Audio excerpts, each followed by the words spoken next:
Season के last मटर बचे हैं तो सोचा आपके साथ एक इंटरेस्टिंग सी रेसिपी शेयर कर देती हूँ। जी हाँ, आज मैंने बनाई है ये मटर की बहुत ही स्वादिष्ट सी कचौड़ी। ये कचौड़ी जितनी क्रिस्पी है उतनी खस्ता भी है और खाने में बहुत ही ज़्यादा लजीज है। चलिए शुरू करते हैं मेरी रेसिपी। एक पैन ले लीजिए, उसमें थोड़ा सा ऑयल डालिए। अब इस ऑयल में हम डालेंगे जीरा। यहाँ पर हम मटर की फिलिंग की तैयारी कर रहे हैं। अब यहाँ पे रफली चॉप मैंने अदरक लिया है, साथ में मैंने यहाँ पर 2 हरी मिर्चें ली हैं। ये ज़्यादा स्पाइसी वाली मिर्च नहीं है।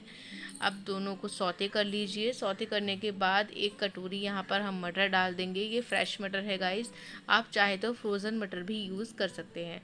धीरे धीरे मटर को ऑयल के साथ सौते कीजिए, साथ में नमक ऐड कर दीजिए और अच्छी तरह से चला लीजिए। इस तरह से आपके मटर जो हैं वो तैयार हो जाएंगी। 10 से 8 मिनट तक मटर को चलाने के बाद गैस बंद कर दीजिए। चलिए डो तैयार कर रहे हैं। 2 कटोरी मैंने यहाँ मैदा लिया था, आधा कटोरी आटा, साथ में मैं नमक डाल रही हूँ और अब डाल रही हूँ अजवाइन। अजवाइन आधा चम्मच से थोड़ी ज़्यादा ली थी। अच्छे से मिक्स कर लीजिए सभी ड्राई इंग्रेडिएंट्स को। उसके बाद मैं यहाँ पे ऑयल ऐड कर रही हूँ। ऑयल यहाँ पे मैंने 3 बड़े चम्मच लिया था। ऑयल को डालने के बाद हमें आटे के साथ ऑयल को अच्छे से मिक्स करना है और जब तक मिक्स करना है जब तक हमें इस तरह का टेक्सचर नहीं मिल जाता। जब आपका ऑयल और आटे का मिक्सचर इस तरह का हो जाएगा, उसके बाद हम धीरे धीरे पानी ऐड करेंगे। थोड़ा थोड़ा पानी ऐड करते हुए समोसे जैसा डो तैयार कीजिए। जी हाँ, न ज़्यादा सॉफ्ट होना चाहिए न ज़्यादा हार्ड होना चाहिए। इस तरह से आप जो है एक अच्छा सा डो तैयार कीजिए। डो जितना अच्छा बनेगा आपकी कचौड़ियाँ उतनी ही टेस्टी बनकर तैयार होंगी। डो बिल्कुल तैयार हो चुका है और यहाँ पर हमारे मटर जो हैं वो भी ठंडे हो चुके हैं। अब हम क्या करेंगे, इसको ट्रांसफ़र करेंगे एक मिक्सिंग जार में और मिक्सिंग जार में ट्रांसफ़र करने के बाद 2 से 3 बार मैं जल्दी जल्दी चला लूँगी तो कोर्स एक मिक्सचर है वो तैयार हो जाएगा। ड्राई इंग्रेडिएंट्स हम ऐड कर रहे हैं। यहाँ पर मैंने यहाँ आधा चम्मच अमचूर लिया था, 1/4 चम्मच मैंने यहाँ चाट मसाला लिया था, आधा चम्मच धनिया और सौंफ का पाउडर लिया था, साथ में थोड़ी सी हींग। नमक पहले ही हमने ऐड किया है गाइस, तो नमक डालने की ज़रूरत नहीं है। अच्छे से सभी चीज़ों को मिला लीजिए। मिक्सचर आपका रेडी हो चुका है। मेरा रोज़ा था, मैं टेस्ट नहीं कर सकती थी, तो मैंने अपने बेटे को बोला, उसने बोला स्पाइसेस थोड़े कम हैं, तो मैंने यहाँ पर रेड चिली पाउडर और मिक्स कर दिया है। लीजिए, अब बिल्कुल तैयार है।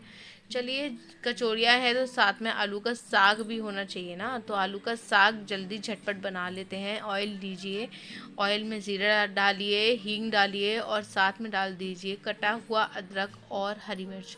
दोनों को अच्छे से मिला लीजिए।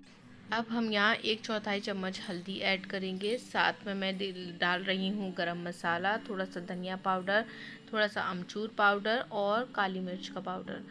साथ में मैं ले रही हूँ थोड़ा भुना हुआ ज़ीरा और लाल मिर्च का पाउडर। सभी चीज़ों को अच्छे से मिला लीजिए। मसाला थोड़ा सा भुन जाएगा ऑयल में। फ्लेम को बिल्कुल स्लो रखिएगा, नहीं तो मसाला जल जाएगा। अब पिसे हुए टमाटर यहाँ पे ऐड कर दीजिए। यहाँ पे मैंने 2 टमाटर लिए थे, उनको मैंने मिक्स कर लिया है मसाले के साथ। अब नमक डाल दीजिए और मसाले को थोड़ी देर भुनने दीजिए। 3 से 4 मिनट तक भुनने के बाद अब यहाँ पर मैं आलू डालूँगी। ये मैंने आलू, उबले हुए आलू में पानी मिक्स कर लिया था और मैंने अब यहाँ पर अपने जो मसाला हमने तैयार किया था उसमें मैंने ये आलू का मिक्सचर जो है वो डाल दिया। अब धीरे से चला लीजिए और उसके बाद अब बॉईल आने का वेट कीजिए। जैसे ही बॉईल आएगा 2 से 3 मिनट तक हम इसे और पकाएंगे, जिससे हमारी सब्ज़ी जो है वो गाढ़ी टेस्टी बनकर तैयार होगी। एक झटपट बॉईल आने वाला है सब्ज़ी में। जैसे ही बॉईल आ जाता है गाइस, सब्ज़ी हमारी बनकर बिल्कुल तैयार हो जाएगी। ये सब्ज़ी बहुत ही स्वादिष्ट बनती है। आप पूरी के साथ भी ये सब्ज़ी ज़रूर ट्राई कीजिएगा। ये लीजिए, सब्ज़ी तैयार है। अब हम इसमें हरा धनिया डाल देते हैं। बहुत ही चटपटी सब्ज़ी बनकर तैयार हुई है। देखिए, टेक्सचर इसका बहुत ही अच्छा गाढ़ा थिक टेक्सचर है और थोड़ी पतली भी है। साथ ही साथ ये आपको बहुत ही टेस्टी लगने वाली है इन कचौड़ियों के साथ। चलिए, अब जल्दी से कचौड़ियाँ बना लेते हैं। एक छोटी रोटी के साइज़ का आप आटा लीजिए। आटे को आप इस तरह से हाथों की सहायता से राउंड शेप में लीजिए, उसे हाथों से इस तरह फैलाइए। उसके बाद अपनी उंगलियों की मदद से इस तरह से हम आटे की लोई को जो है वो बड़ा कर लेंगे। थोड़ा पतला कर लेंगे गाइस, बीच में से थोड़ा मोटा होगा चलेगा, लेकिन किनारों से आप एकदम पतला कर लीजिए कुछ इस तरह से। अब हम इसमें अपनी फिलिंग ऐड करेंगे। अच्छे से आप फिलिंग ऐड कर दीजिए, जो मटर की फिलिंग है। इस तरह से मटर की फिलिंग ऐड करने के बाद अच्छे से आटे को सिक्योर कर दीजिए, अच्छे से लॉक करते जाइए फिंगर्स की सहायता से। ध्यान रखिएगा ये स्टेप बहुत ज़रूरी है, नहीं तो आपकी कचौड़ियाँ फट सकती हैं। अब अच्छे से गोल राउंड कर लीजिए और दबा दीजिए हाथों से। इस तरह से बाकी की कचौड़ियों को भी तैयार कर लीजिए। सेम मेथड फॉलो कीजिएगा, इस आपकी कचौड़ियाँ बिल्कुल नहीं फटेंगी और बहुत ही टेस्टी बनकर तैयार होंगी।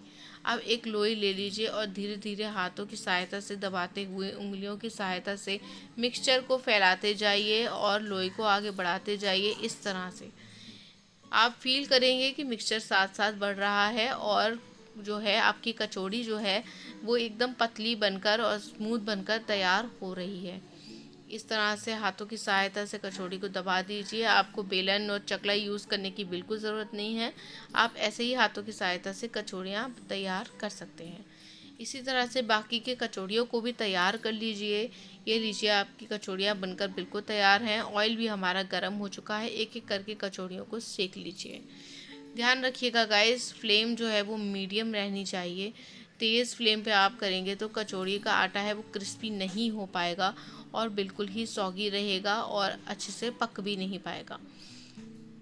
मीडियम फ्लेम करने के बाद बीच बीच में हम फ्लेम को थोड़ा स्लो भी कर देंगे और फिर वापस से थोड़ा मीडियम कर देंगे। इस तरह से बैलेंस करते हुए हम कचौड़ियों को फ्राई करेंगे।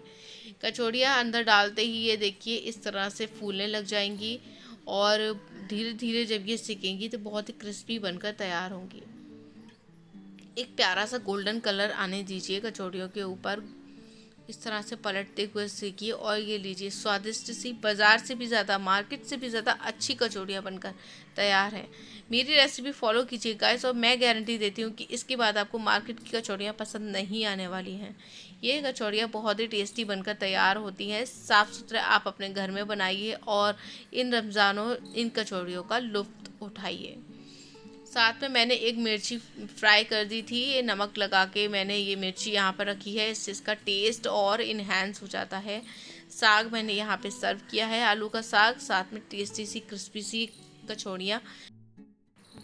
मुझे कमेंट सेक्शन में ज़रूर बताइए आपको मेरी रेसिपी कैसी लगी। और हाँ, मेरे चैनल को प्लीज़ सपोर्ट कीजिए गाइस, मेरी रेसिपी को शेयर कीजिए, वीडियो को लाइक कीजिए और चैनल को सब्सक्राइब कीजिए गाइस। मुझे आप लोगों के सपोर्ट की बहुत ज़रूरत है, तभी मैं आगे बढ़ पाऊँगी और आपके लिए अच्छी सी टेस्टी सी रेसिपीज़ ला पाऊँगी। Take care.